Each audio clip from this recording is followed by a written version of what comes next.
अगर आप भी हलकट भोजपुरी आइटम के वीडियो सबसे पहले देखना चाहते हैं तो चैनल को सब्सक्राइब करें और घंटी दबाना ना भूलें। काले भैया चल जाइए सऊदी रे, रात भर रोवत रहे भौजी रे।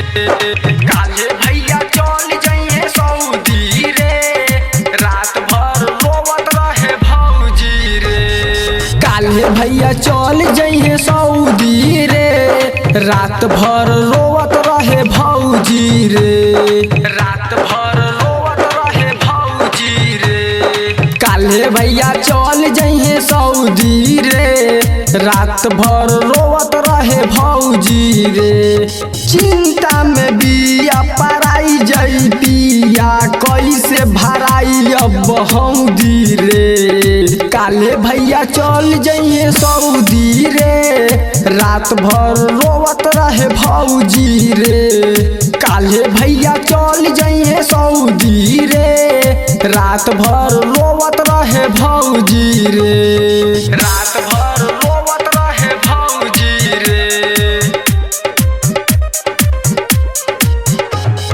काले भैया चल जाइए सऊदी रे, रात भर रोवत रहे भौजी रे।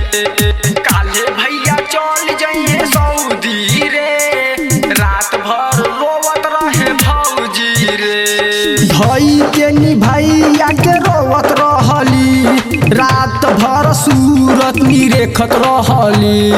रात भर सूरत निरेखत रहली। धई के निभैया के रोवत रहली, रात भर सूरत निरेखत रहली।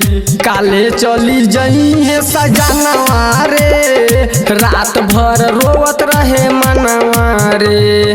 काले भैया चली जाइए सऊदी रे, रात भर रोवत रहे भौजी रे।